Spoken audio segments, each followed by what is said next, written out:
सुधागडसह रायगड जिल्ह्यात भारतीय जनता पार्टी दिवसेंदिवस संघटनात्मक दृष्ट्या मजबूत व बलाढ्य होत आहे।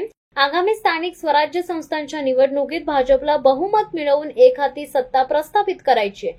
भाजप एकला चलोरेच्या भूमिकेत आहे। रायगड जिल्ह्यात भाजपचेच सरकार बसले पाहिजे, या दृष्टीने भाजपचे कार्यकर्ते व पदाधिकाऱ्यांनी जोमाने कामाला लागावे। तर रायगड जिल्ह्यात पालकमंत्री पदावरून शिंदे शिवसेना व राष्ट्रवादी अजित पवार यांच्यात संघर्ष सुरू आहे।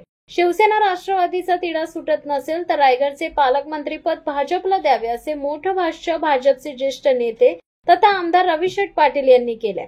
भाजप नेते प्रकाश भाऊ देसाई यांच्या महत्त्वपूर्ण पुढाकार व सहकार्याने पालीमध्ये अत्याधुनिक सेवा सुविधांनी परिपूर्ण असे सुसज्ज व भव्य सुधागड तालुका भाजप संपर्क कार्यालय उपलब्ध झाले। या संपर्क कार्यालयाचे शानदार उद्घाटन राज्यसभेचे खासदार धैर्यशील पाटील, आमदार रविशेठ पाटील, भाजपचे नेते प्रकाश भाऊ देसाई, गीताताई पार्लेचा, राजेश मोपारा, आलाप मेहता, दादा घोसाळकर, श्रीकांत ठोंबरे, अजय खंडागळे, ॲडव्होकेट आरती गुप्ता, शिरीष सकपाल, सरपंच प्रणिता खाडे यांच्या प्रमुख उपस्थितीत करण्यात आले।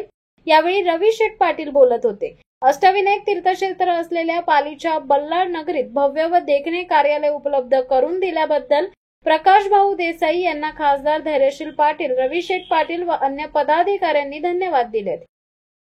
सर, काय सांगाल? सुधागड तालुक्यामध्ये इनकमिंग जोरात सुरू आहे। रासळ ग्रामपंचायतीचे प्रमुख सरपंच असतील किंवा अन्य कार्यकर्त्यांनी प्रवेश केलेला आहे। याबरोबरच कार्यालयाचं देखील उद्घाटन झालेलं आहे। कशा पद्धतीने भाजप संघटना भविष्यामध्ये बळकट होईल? या तालुक्यात सुंदर अशी काम चाललेलं आहे। सुरेश ठोंबरे, श्रीकांत ठोंबरे यांच्या नेतृत्वाखाली इथं ह्या ठिकाणी काम चांगलं चाललेलं आहे। ह्या ठिकाणी बहुसंख्य ग्रामपंचायतीने बहुसंख्य लोक हे भाजपच्या पाठीमागे लागलेले आहेत। भाजपबरोबर काम चाललेलं आहे, ते काम चांगलं आहे। त्या दृष्टीनं इथं ह्या ठिकाणी इनकमिंग जोरात सुरू आहे।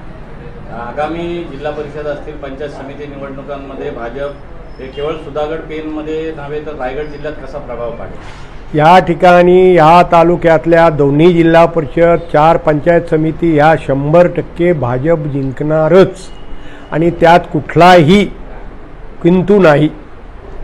आज कार्यालयाचं उद्घाटन झालंय। कार्यकर्त्यांना आपलं काय आव्हान असेल? या कार्यालयातून कशा पद्धतीनं काम असं आहे, एवढं सुंदर कार्यालय हे झालंय, जिल्ह्यात नावाजलेलं इथे कार्यक्रम होतील आणि ह्या ठिकाणी हा उपेक्षित राहिलेला तालुका हा पूर्णपणे कामाला लागलेला आहे।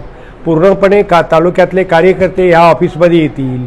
इथं ह्या ठिकाणी ह्या ऑफिसचा पूर्णपणे लोकांच्या कामासाठी उपयोग करून घेतील। आपण जिल्ह्यातील वरिष्ठ नेते आहात आणि ज्या पद्धतीनं रायगड जिल्ह्याचं पालकमंत्री पदाचा तेढ आणि तिढा निर्माण झालेला आहे, यामुळे विकास देखील खुंटलेला आहे असं वाटत नाही का आपल्याला? आपण सत्ताधारी पक्षातले नेते आहात। आमच्या पक्षाचा काही वाद नाही आहे। आम्ही ही सर्वांना बरोबर घेऊन जाणार आहोत। किंबहुना मी स्वतः माझी विनंती मुख्यमंत्री महोदयांना आहे की दोन्ही पक्षाचा वाद आहे तर आम्हाला तिसऱ्याला पालकमंत्रीपद देऊन टाका। एक शेवटचा प्रश्न आहे। आगामी जिल्हा परिषद आणि जिल्हा परिषदेच्या निवडणुकीमध्ये महायुतीतला जो आता बघितलं तर शिंदे गट आणि राष्ट्रवादी अजित पवार गटामध्ये सध्या संघर्ष आहे। त्यामुळे शेतकरी कामगार पक्ष आणि राष्ट्रवादी यांचं ऐक्य दिसेल का? आणि महायुतीचं जे काय आता संघटन आहे, जिल्हा परिषदमध्ये जी निवडणूक आहे, त्यामध्ये आपण कोणत्या भूमिकेमध्ये असाल? जर आम्ही अकेला चलो रे ह्या दृष्टिकोनातून आम्ही जाणार आहोत। या जिल्ह्यात भाजपचंच सरकार बसलं पाहिजे असा आमचा दृष्टिकोन आहे आणि त्या दृष्टीने आमची पावलं टाकलेली आहे। शिवसत्ता टाइम्ससाठी धर्मशील सावंत, रायगड। दे धडक बेधडक वृत्त देणाऱ्या आपल्या शिवसत्ता टाइम्स न्यूज चॅनलला लाल बटन दाबून सबस्क्राईब करा आणि बेल आयकॉनला क्लिक करायला विसरू नका।